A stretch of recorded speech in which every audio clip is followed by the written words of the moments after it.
पर शायद निहारिका के सारे सपने टूट चुके थे, क्योंकि ससुराल में आने के बाद उसका खुद का पति ही उसकी इज्जत नहीं कर रहा था।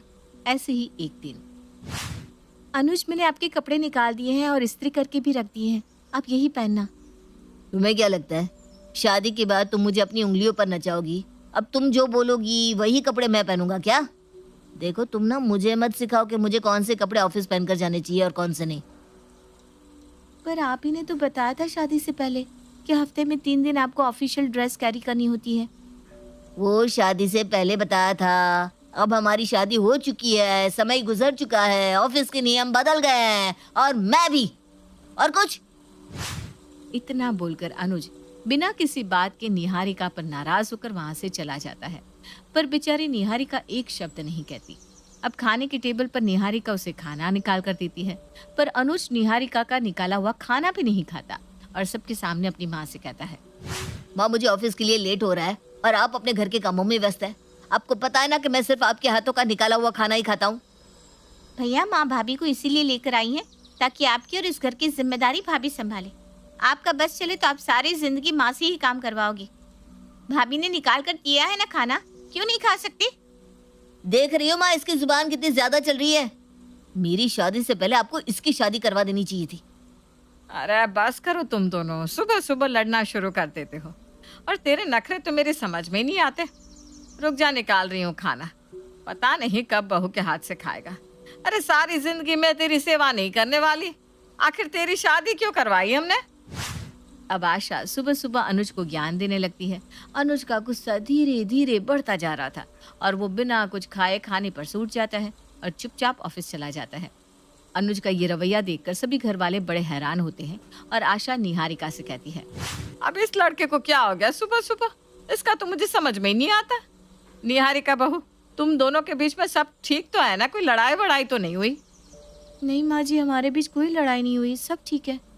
पर पता नहीं क्यों आज सुबह से ये कुछ परेशान है।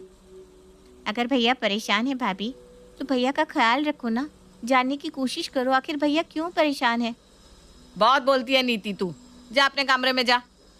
और बहू, नीति वैसे बिल्कुल सही कह रही है। अब तेरी जिम्मेदारी है अपने पति को खुश रखने की। अगर वो किसी बात से नाराज है तो जानने की कोशिश कर, क्योंकि मैं रोज रोज घर में सुबह सुबह कलेश नहीं देखना चाहती। और नई बहू के आते ही घर में कलेश हो, ये बात आसपास के लोगों को पता चल गई ना तो पता है कैसी कैसी बातें करेंगे। जी माँ जी। निहारिका को आए अभी कुछ ही दिन हुए थे, पर इन कुछ दिनों में निहारिका हर वो कोशिश कर रही थी ताकि वो अपने ससुराल में ढल सके और अनुज की नाराजगी को खत्म कर सके। पर अफसोस ऐसा नहीं होता और अनुज की नाराजगी समय के साथ धीरे धीरे बढ़ने लगती है। ऐसे ही एक दिन पूरा परिवार तैयार होकर मंदिर जा रहा था, तभी अनुज घर वालों से कहता है, माँ क्या जरूरत थी मंदिर में पूजा रखवाने की? घर में भी तो पूजा रख सकते थे। आपकी वजह से मुझे पूरे दिन की छुट्टी लेनी पड़ रही है ऑफिस की। ज्यादा नाटक मत कर। हमारे में रिवाज है, घर में जब भी बेटे की शादी होती है तो उसकी शादी के कुछ दिनों बाद मंदिर में जाकर कुल देवता की पूजा की जाती है और इस पूजा में पूरा परिवार बैठता है। तुझे और बहू को भी बैठना है। माँ मैं इस पूजा में नहीं बैठ पाऊंगा, क्योंकि अभी अभी मेरे ऑफिस से फोन आया है, मुझे बॉस ने बुलाया है। मैं हाफ डे में ऑफिस जा रहा हूँ। आप लोग मंदिर के लिए निकले, मैं पीछे से आ रहा हूँ। सिर्फ 5 मिनट के लिए पूजा में रहूंगा और उसके बाद ऑफिस जाऊंगा। अनुज जी, पर आपके बॉस ने तो आपको पूरी छुट्टी दी थी, आपने ही पूरी छुट्टी लेने से मना कर दिया। तुम बहुत नजर रखने लगी हो मुझ पर। हाँ, मैंने खुद मना किया छुट्टी से, क्योंकि मुझे तुम्हारे साथ पूजा में बैठना ही नहीं है। और कुछ सुना है किसी को? इतना बोलकर अनुज गुस्से में वहां से चला जाता है और पूरा परिवार मंदिर के लिए चला जाता है। बिना अनुज की मौजूदगी में पूरी पूजा खत्म हो जाती है और पूरा परिवार घर वापस आ जाता है। पर अनुज घर पर नहीं होता। अपने बेटे की बेरुखी देखकर अब आशा अपनी बहू को ताने देती है, जब से तेरे साथ मेरे बेटे की शादी हुई है इसका तो रवैया ही बदल गया है।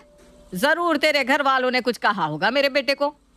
नहीं माँ जी, मैं सच कह रही हूँ, मेरे घर वालों ने उनसे कुछ नहीं कहा, पर शायद हमसे ही कोई गलती हो गई है, तभी वो इतने नाराज है।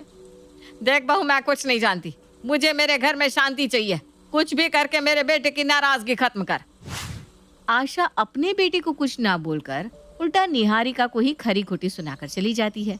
समय यूं ही बीतता है, पर बेचारी निहारिका अनुज की नाराजगी खत्म नहीं कर पाती और अब तो अनुज की नाराजगी इतनी ज्यादा बढ़ जाती है कि वो निहारिका के साथ उठना बैठना, यहाँ तक कि उसके साथ सोना भी बंद कर देता है।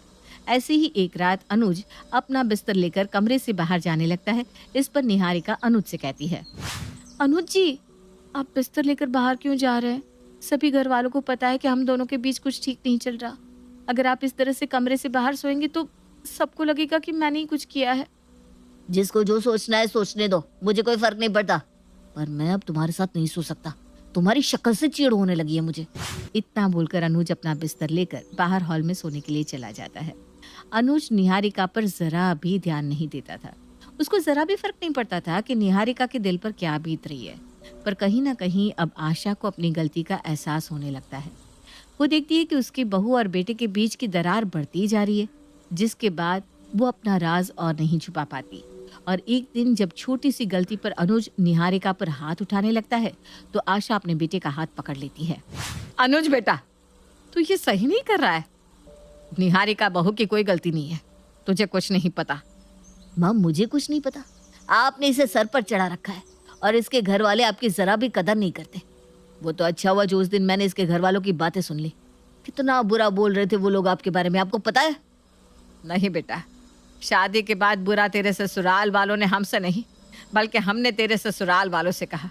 शादी से पहले हमने दहेज के लिए साफ साफ मना कर दिया था, पर शादी के बाद जब बहू की विदाई हुई तो हमने दहेज की डिमांड रखी।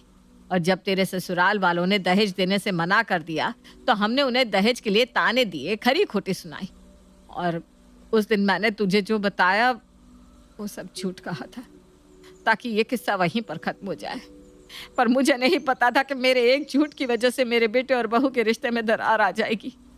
बहू सब कुछ जानती थी, पर उसने तुझे कभी सच नहीं बताया और ना ही मुझे कभी कुछ कहा। गलती हमारी है बेटा, मुझे माफ कर दे। माँ, आपने मुझसे झूठ कहा और इतना बड़ा राज छुपाया। अब जानती है, इस सच को जानने के बाद मैं खुद से नजरें नहीं मिला पा रहा हूँ। और आपको माफी मुझसे नहीं, मेरे ससुराल वालों से मांगनी चाहिए। आप लोगों को मेरे घर वालों से माफ़ी मांगने की कोई ज़रूरत नहीं है। उन्होंने तो पहले ही आप सबको माफ़ कर दिया है। नहीं निहारिका, हमने एक गलती की है। उन्होंने हमें भले ही माफ़ कर दिया हो, पर फिर भी हम उनके पास जाकर माफ़ी मांगेंगे।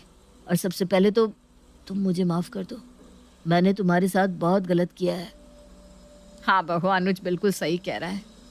अनुज बेटा, हम आज ही तेरे ससुराल जाकर तेरे ससुराल वालों से माफ़ी मांगेंगे, और जब तक वो हमें माफ़ नहीं कर देते हम वहाँ से कहीं नहीं जाएंगे। आज आशा और अनुज को अपनी गलती का एहसास होता है और वो लोग अपनी इस गलती की माफ़ी मांगने के लिए अनुज के ससुराल जाते हैं, जहाँ वो अनुज के ससुराल वालों से हाथ जोड़कर अपनी गलती की माफ़ी मांगते हैं। बहन जी, मुझे मेरी गलती के लिए माफ़ कर दीजिए, क्योंकि उस दिन दहेज मांग कर ना मैंने अपना ईमान गिराया था, बल्कि आप लोगों का अपमान भी किया था। और तो और अपने हाथों से अपने बहू और बेटे की खुशियों का गला घोट दिया था। नहीं नहीं आशा बहन, ऐसा मत कहो। अगर आपने हमें नीचा दिखाने की कोशिश की थी तो हम भी तो पीछे नहीं हटे थे। आखिर हम लड़की वाले हैं, हमें सोचना चाहिए कि लड़के वाले दहेज मांगे या ना मांगे, पर हमें तो दहेज देना चाहिए। पर सच बताओ, हम गरीब लोग हैं, आपको दहेज नहीं दे सके और ना ही दे पाएंगे। माँ, एक माँ बाप अपनी बेटी किसी और के हाथों में सौंपते हैं। इससे बढ़कर कोई और दहेज भी है क्या? मुझे दहेज कभी नहीं चाहिए। और मेरी माँ ने उस दिन आपसे जो भी कहा उसके लिए मुझे माफ़ कर दीजिए। मुझे नहीं पता था कि गलती मेरे घर वालों की है। मेरी माँ ने मुझसे ये राज छुपा के रखा और मुझसे झूठ कहा। इसलिए अपनी गलतियों के लिए यहाँ हम आपसे हाथ जोड़कर माफ़ी मांगने आए हैं, क्योंकि बिना पूरा सच जाने मैंने भी निहारिका को बहुत परेशान किया।